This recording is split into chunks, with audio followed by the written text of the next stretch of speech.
तुमने जंगली जानवरों को लोगों पर हमला करते तो देखा होगा, लेकिन हमारी आज की कहानी में इसका एकदम उल्टा है। कहानी की शुरुआत होती है एक जू से, जहाँ कुछ शिकारियों ने घुसकर एक शेर का बच्चा चुरा लिया। उस बच्चे को पिंजरे में कैद करके एक हवाई जहाज में ले जाया जा रहा था। इसके बाद हम एक 25 साल की लड़की एल्मा को देखते हैं जो पियानिस्ट बनना चाहती है। उसे जानवर भी बहुत पसंद थे। एक दिन वो एक आइलैंड पर घूमने जा रही थी। असल में ये आइलैंड उसके दादा का था। उसके दादा ने उसे कई साल पहले गोद लिया था और अब उनकी मौत के बाद ये आइलैंड एल्मा को विरासत में मिला है। आइलैंड पर अंकल जो ने उसका स्वागत किया। वहाँ पर एक बहुत सुंदर सा घर था। उसने फैसला किया कि वो आज की रात इसी आइलैंड पर गुजारेगी। रात के समय अपने दादा की वीडियोस देखकर एल्मा का दिल भर आया। एक वीडियो में उसके दादा ने बताया कि स्नो नाम की एक मादा भेड़िया कुछ साल पहले न जाने कहां से इस आइलैंड पर आ गई थी और समय के साथ उन दोनों में गहरी दोस्ती हो गई। दादा ने एल्मा से कहा कि वो भी स्नो को ढूंढकर उससे दोस्ती कर ले। उस रात शेर के बच्चे वाला प्लेन बेहद खराब मौसम की वजह से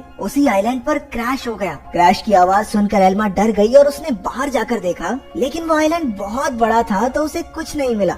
अगली सुबह चार्ल्स और एली नाम के दो नौजवान वहाँ आए। उन्होंने स्नो को कैद करने के लिए जाल बिछा दिया। असल में वो भेड़ियों के पार्क के मालिक थे और उसके लिए स्नो को पकड़कर ले जाना चाहते थे। कुछ देर बाद स्नो जाल में फंस गई, लेकिन अपनी सूझबूझ से चार्ल्स और एली के आने से पहले ही वो जाल काटकर भाग निकली। फिर वो तैरकर आइलैंड की दूसरी ओर जा पहुंची, जहां उसकी मुलाकात एल्मा से हुई। पहले तो एल्मा घबरा रही थी, लेकिन फिर उसने अपने दादा की बात याद की और स्नो को पुचकारने लगी। कुछ देर बाद एल्मा प्लेन क्रैश की जगह पर पहुंची। खुशकिस्मती से शेर के बच्चे को कोई चोट नहीं पहुंची थी। वो एक पक्षी के घोंसले में गिर गया था, लेकिन पक्षी ने उसे नीचे धक्का दे दिया और इसके बाद वो सीधा जाकर एल्मा की गोद में गिरा। एल्मा भी उसे अपने साथ घर ले आई। उसी वक्त स्नो भी अपने छोटे बच्चे के साथ घर में आ गई। घर में 3 प्यारे जानवर देखकर एल्मा बहुत खुश थी। उसने तुरंत अंकल जो को बुलाया, लेकिन उन्होंने एल्मा से कहा कि इन खतरनाक जानवरों को घर में रखना ठीक नहीं है, तुम्हें इन्हें जू वालों को दे देना चाहिए। अंकल ने ये भी बताया कि शेर के बच्चे को ढूंढते हुए जू के कर्मचारी वहाँ जरूर आएंगे,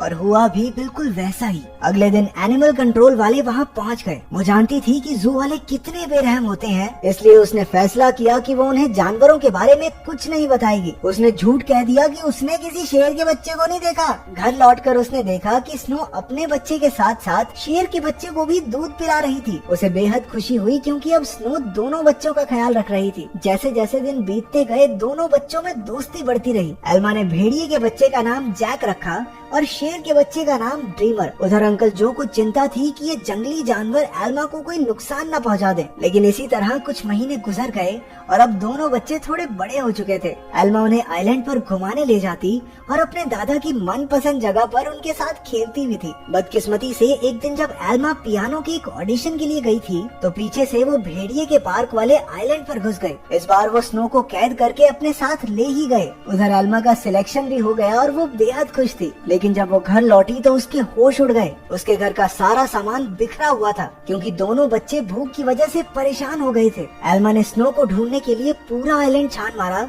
लेकिन स्नो तो वहाँ थी ही नहीं। अब उसे ही बच्चों का पेट भरना था, इसलिए उसे ना चाहते हुए भी अपनी पियानिस्ट की नौकरी छोड़नी पड़ी। एक दिन अंकल जो फिर से वहाँ आए और खूंखार जानवरों को अब तक वहाँ देखकर गुस्से से भर गए। उसने एल्मा से उसी वक्त जानवरों को जू में भेजने को कहा, लेकिन एल्मा ने उन्हें समझाया कि उसके दादा की यही इच्छा थी कि वो जानवरों के साथ रहे और फिर जू में न जाने इन मासूमों पर कितने अत्याचार होंगे। आखिरकार अंकल जो भी मान गए और एल्मा को गले से लगा लिया। अब उनका सारा समय जानवरों को खाना खिलाने और उनका पूरा ध्यान रखने में जाता था। एल्मा को जैक और ड्रीमर से बहुत प्यार था और बदले में जानवर भी उस पर जान छिड़कते थे। देखते ही देखते 1 साल गुजर गया और अब दोनों जानवर बड़े हो गए थे। अंकल जो शहर से उनके लिए मांस लाया करते थे, लेकिन उनके पास जाने में उन्हें डर लगता था। उन्होंने फिर से एल्मा को समझाया कि इनके साथ रहना खतरे से खाली नहीं है, लेकिन एल्मा किसी कीमत पर उन्हें छोड़ने को तैयार ही नहीं थी। एक दिन एक माँ बेटी कश्ती में आइलैंड के नजदीक आए। उन्हें देखकर जैक उनके पास जाने लगा। जैसे ही एल्मा ने ये सब देखा, वो जैक को रोकने के लिए भागी, लेकिन वो एक पत्थर से टकराकर नीचे गिर गई और उसके सर में चोट लगने की वजह से वो उसी वक्त बेहोश भी हो गई। वो माँ बेटी ये सब नहीं देख पाई और वापस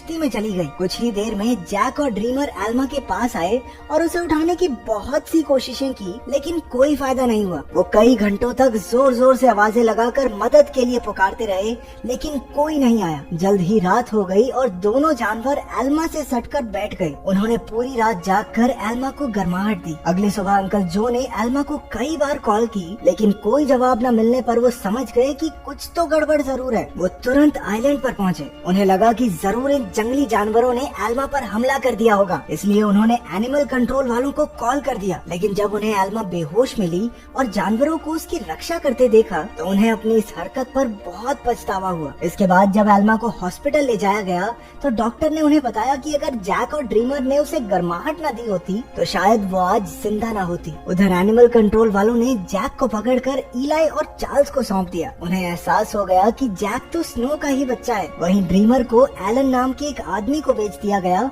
जो एक जू चलाता था। एलन बहुत बेरहम आदमी था जो अक्सर अपने जानवरों को पीटा करता था, लेकिन अपने बाप से बिल्कुल उल्टा उसका बेटा रैफा बहुत नरम दिल का था। जल्द ही उसकी दोस्ती ड्रीमर से हो गई, लेकिन कुछ ही दिनों में बेचारे ड्रीमर को कई नशीली दवाइयां देकर सर्कस में करतब करने के लिए मजबूर किया जाता। ड्रीमर ने अब तक की अपनी जिंदगी मजे से आइलैंड पर गुजारी थी, लेकिन इन बेरहम लोगों ने उस पर काफी बुरा असर डाला। इसलिए राफा अक्सर उसके पास उसे शांत करने जाया करता। उधर हॉस्पिटल में एल्मा ने होश में आते ही जैक और ड्रीमर के बारे में पूछा। अंकल जो ने भारी दिल के साथ उसे सब सच बता दिया। जैसे ही एल्मा हॉस्पिटल से बाहर आई वो सीधा एनिमल कंट्रोल के दफ्तर में पहुंची। उसे पता चला कि जैक को तो भेड़ियों के पार्क में भेज दिया है और ड्रीमर को उन्होंने एक सर्कस ग्रुप को दे दिया था। ये सुनते ही वो गुस्से से भर गई और ऑफिसर पर चिल्लाने लगी, लेकिन अंकल जो ने उसे शांत किया। कुछ समय बाद एल्मा ने एली को फोन करके जैक के बारे में पूछा। एली ने बताया कि जैक बहुत खुश है और यहाँ उसके कुछ दोस्त भी बन गए हैं। इससे एल्मा को थोड़ी तसल्ली मिली, लेकिन अब भी वो ड्रीमर के लिए बहुत परेशान थी। अगले कुछ हफ्तों तक वो शहर की हर एक सर्कस में गई और सबसे ड्रीमर के बारे में पूछताछ की, लेकिन कुछ हाथ नहीं लगा। उधर ड्रीमर की वजह से एलन की मोटी कमाई होने लगी थी। ड्रीमर जल्द ही स्टार लॉयन के नाम से मशहूर हो गया। एक दिन ड्रीमर का सर्कस ग्रुप भेड़ियों के पार्क के पास से गुजर रहा था और जैक ने तुरंत अपने बचपन के दोस्त को पहचान लिया। जैक अपनी सूझबूझ से पिंजरे से बाहर निकल गया। एली ने जब ये देखा तो वो समझ गया कि जैक बेहद समझदार है और वो जरूर कुछ न कुछ ढूंढ रहा है। जल्द ही जैक उस तक पहुंच गया जिसे वो ढूंढ रहा था। उसने बड़ी चालाकी से ड्रीमर को भी पिंजरे से छुड़ा लिया। इतने महीनों के बाद एक दूसरे से मिलने पर दोनों जमकर खेले। जब एलन को ड्रीमर के भागने का पता चला तो उसने गुस्से में बेहोश करने वाली बंदूक निकाल ली। उसके बेटे रैफा ने उसे रोकने की बहुत कोशिश की, लेकिन लालची एलन ने उसकी एक न सुनी। हार कर रैफा भी ड्रीमर को ढूंढने एलन के साथ चल पड़ा। एलन ने एली को भी ड्रीमर के बारे में बताया। अब वो समझ गए थे कि जैक और ड्रीमर दोनों साथ ही हैं। इसी वजह से पूरे शहर में हाई अलर्ट जारी कर दिया गया। उस शाम एली ने एल्मा को सब कुछ बताया और कहा कि एनिमल कंट्रोल वाले दोनों जानवरों के पीछे पड़े हैं। ये सुनकर एल्मा घबरा गई, लेकिन एली ने बताया कि उन्होंने जैक के शरीर में एक ट्रैकर फिट किया था। जैक और ड्रीमर की आखिरी लोकेशन एक जंगल के आसपास थी। अब एल्मा और एली ने मिलकर जानवरों को ढूंढने का फैसला किया। उधर दोनों जानवर शहर में खुलेआम घूम रहे थे, इसलिए पुलिस ने शूट एट साइट के ऑर्डर्स दे दिए। बाद में दोनों जानवर फिर से जंगल में पहुंच गए, जहां एलन और रफा ने उन्हें देख लिया। लालची एलन ने ड्रीमर पर अपनी ट्रैंकुलाइजर गन से हमला कर दिया, लेकिन उसी वक्त जैक बीच में आ गया और अपने दोस्त के बदले खुद गोली का शिकार हो गया। बेचारा जैक तो उसी वक्त बेहोश हो गया, जबकि ड्रीमर को वहां से भागने का मौका मिल गया। उसके भाग जाने के बाद रफा ने तुरंत जैक का ट्रैकर हटाकर उसे एक दवाई दे दी, जिससे बेहोशी की गोली का असर खत्म हो जाए। कुछ देर बाद बाप बेटा एक बार में पहुंचे और एली और एल्मा भी एक ट्रैकर के जरिए उन तक पहुंच गए। एलन ने उनसे कहा कि उसके पास कोई ट्रैकर वगैरह नहीं है और उन्हें बाहर भेज दिया,